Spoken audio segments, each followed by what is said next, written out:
오늘은 뜨거운 이슈, 중국 단체 관광객의 무비자 입국 정책에 대해 깊이 파헤쳐 보겠습니다. 2025년 9월 29일부터 2026년 6월 30일까지 약 9개월간 중국 단체 관광객, 즉 3인 이상이 비자 없이 한국을 방문할 수 있게 됩니다. 최대 15일 체류 가능하며 이는 기존 제주도에 한정되었던 정책이 전국으로 확대된 중요한 변화입니다. 정부는 이 조치로 방한 관광시장을 활성화하고 내수 경기를 진작시키려는 목적을 가지고 있습니다. 특히 유통업계가 바짝 긴장하며 기대감 속에 준비 중인데요. 오늘은 이 정책이 한국 유통시장에 미칠 파급 효과와 전망을 상세히 분석해 보겠습니다. 기사와 최신 데이터를 바탕으로 긍정적 영향부터 잠재 리스크까지 균형 있게 다뤄보겠습니다. 그럼 한국 유통시장의 새로운 전환점이 될 이번 정책에 대해 자세히 알아보겠습니다. 먼저 이번 무비자 정책의 배경을 짚어보겠습니다. 코로나19 팬데믹 이후 중국 관광객, 이른바 유커의 방한이 급감하면서 한국 유통시장은 큰 타격을 입었습니다. 2019년에는 연간 600만 명에 달했지만 2023년에는 200만 명 수준으로 크게 줄어들었죠. 하지만 2024년 들어 점차 회복세를 보이면서 올해 6월까지 방한 중국인은 전년 대비 무려 9.8% 증가했습니다. 이러한 회복 추세에 이번 무비자 정책이 더해지면 추가적인 관광객 수요가 폭발적으로 증가할 전망입니다. 정부는 이번 조치로 인해 방한 중국 관광객이 20에서 30%까지 증가할 수 있다고 추산하고 있습니다. 이는 유통산업뿐만 아니라 숙박, 외식, 문화체험 등 관광 관련 모든 산업에 직접적인 호재로 작용할 것으로 보입니다. 특히 10월 중국 국경절 연휴를 앞두고 있어 유통업계의 기대감은 더욱 커지고 있습니다. 그렇다면 유통업계는 이러한 변화에 어떻게 준비하고 있을까요? 과거 유커들의 쇼핑 패턴은 주로 고가 화장품과 명품에 집중되었지만 최근 트렌드는 K-뷰티, 건강식품, K-패션, 액세서리, 그리고 한국의 라이프스타일 전반으로 다양화되고 있습니다. 이러한 변화에 맞춰 백화점과 면세점 등 주요 유통 채널들이 분주히 움직이고 있습니다. 예를 들어 롯데백화점은 젊은 층에게 인기 있는 K-패션 브랜드와 아이템을 모아놓은 키네틱 그라운드 플랫폼을 더욱 강화하고 있습니다. 또한 한국콜마와의 협약을 통해 명동 본점에 K-뷰티관을 신설하여 중국인 관광객들의 발길을 이끌 계획입니다.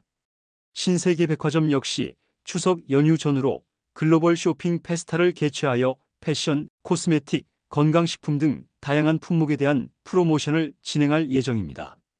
편의점 업계도 이번 유커 특수를 놓치지 않기 위해 만반의 준비를 하고 있습니다. GS25는 중국 관광객들이 꾸준히 선호하는 바나나 우유나 반숙란 외에도 최근 인기를 얻고 있는 그릭 요거트, 하이볼, 그리고 K-팝 앨범 등을 주력 상품으로 내세우고 있습니다.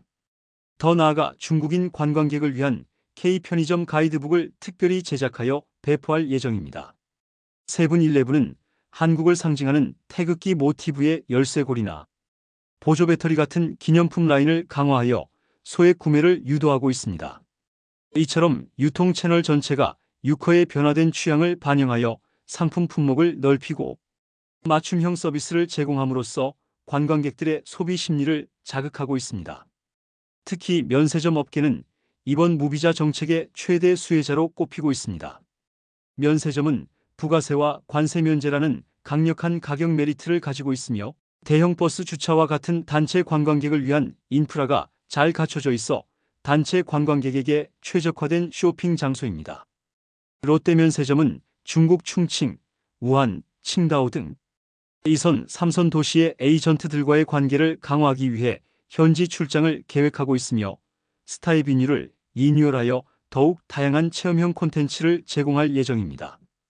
신라면세점은 MIC, 즉 기업회의 및 포상관광단체 유치에 집중하고 있으며 신세계면세점은 소규모의 고부가가치 단체를 타깃으로 맞춤형 서비스를 준비하고 있습니다. 또한 AI 통역 서비스 도입은 모든 면세점에서 공통적으로 추진하는 사항으로 언어 장벽을 허물어 더욱 편리한 쇼핑 환경을 제공하려는 노력입니다. 업계 관계자들은 이번 무비자 정책이 관광 산업 회복에 중요한 전환점이 될 것이라고 기대하면서도 실제 소비 회복이 얼마나 따라올지 신중한 입장을 보이고 있습니다. 이제 본격적으로 이번 무비자 정책이 유통시장에 미칠 긍정적인 측면을 자세히 살펴보겠습니다. 무비자 정책으로 중국 단체 관광객이 급증하면 한국 유통시장의 매출이 10에서 20%까지 증가할 수 있다는 분석이 나오고 있습니다. 특히 명동, 백화점, 면세점과 같은 주요 쇼핑 중심지들이 다시 활기를 띠게 될 것으로 예상됩니다. K-뷰티 시장은 이미 중국에서 폭발적인 인기를 얻고 있는데 무비자 정책으로 인해 직접 구매 수요가 더욱 폭증할 전망입니다. 건강식품 분야에서도 홍삼, 비타민 등 웰니스 제품들이 유커들의 주목을 받으며 판매가 급증할 것으로 보입니다. 패션 및 액세서리 분야에서는 젠틀몬스터와 같은 아이웨어 브랜드가 최근 중국인 매출 1위를 차지한 만큼 한국 패션에 관심이 많은 MZ세대 유커들의 관심이 집중될 것으로 예상됩니다. 편의점과 편집숍 역시 K컬처, 즉 드라마나 K-팝과 연계된 상품들을 통해 소액 쇼핑을 유도하며 매출 증대에 기여할 것입니다. 이처럼 전반적으로 내수 소비 진작 효과가 매우 클 것으로 기대되며 나아가 관련 일자리 창출과 지역 경제 활성화에도 긍정적인 영향을 미칠 것입니다. 예를 들어 부산 자갈치 시장처럼 한국의 특색 있는 로컬 관광지가 단체 투어 코스에 포함된다면 유통산업 외에도 다양한 분야에서 연쇄적인 경제 효과를 창출할 수 있습니다. 수치로 보면 2024년 방한 중국 관광객의 쇼핑 지출은 약 5조 원 규모로 회복되었는데 이번 무비자 정책으로 2025년에는 7조에서 8조 원까지 확대될 가능성이 있습니다. 증권가에서도 이미 이러한 기대감이 반영되어 호텔, 면세, 백화점 관련 주가가 반응하고 있는 상황입니다. 삼성증권연구원은 관광객 회복으로 유통업계의 실적이 크게 개선될 것이라고 전망했습니다. 중국 현지 여행사들도 국경절 연휴를 기점으로 한국 패키지 상품을 대거 출시하고 있어 10월부터 본격적인 유커 유입이 시작될 것으로 보입니다. 하지만 모든 정책이 장밋빛 전망만 있는 것은 아닙니다. 이번 무비자 정책에도 잠재적인 리스크가 존재하며 이를 무시할 수 없습니다. 첫째, 최근 중국 젊은 층을 중심으로 여행 트렌드가 단체 관광에서 개별 자유여행으로 변화하고 있다는 점입니다. 둘째, 중국 경제 둔화로 인한 소비 회복의 불확실성입니다. 과거와 같은 고가품 위주의 쇼핑이 줄고 저가 패키지 여행이 주를 이룰 가능성이 있습니다. 셋째, 불법 체류에 대한 우려입니다. 무비자 입국 확대가 불법 이민을 부추길 수 있다는 반대 의견도 있으며 정부는 전담 여행사에 대한 모니터링을 강화하여 이에 대응하고 있지만 완벽하게 예방하기는 어려운 것이 현실입니다. 또한 기존 제주 무비자 정책이 전국으로 확대되면서 제주도 패싱 현상이 발생할 수 있습니다. 이는 서울과 같은 대도시 유통시장에는 호재로 작용하겠지만 상대적으로 제주 지역 상권에는 타격이 될 수 있습니다.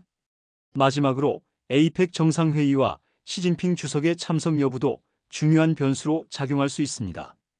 만약 에이펙 정상회담이 성공적으로 개최되고 한중 관계 개선의 물꼬가 트인다면 장기적인 관점에서 중국 관광 수요가 더욱 늘어날 수 있습니다. 하지만 그렇지 않다면 이번 무비자 정책의 효과가 반감되거나 예상보다 더디게 나타날 수도 있습니다. 종합적으로 볼 때 2025년 중국 단체 관광객 무비자 입국 정책은 한국 유통시장에 새로운 훈풍을 불어넣을 강력한 카드가 될 것입니다. 예상되는 경제 효과는 긍정적이지만 변화하는 중국인 관광객의 소비 트렌드와 자유여행 선호도 증가, 중국 경제 둔화라는 잠재적 리스크 또한 간과할 수 없습니다. 유통업계는 이러한 변화에 민감하게 대응하고 단순히 단체 관광객 유치에만 집중하기보다는 개별 여행객을 위한 맞춤형 상품 개발과 온라인 채널 강화 등 다각적인 노력을 기울여야 할 것입니다.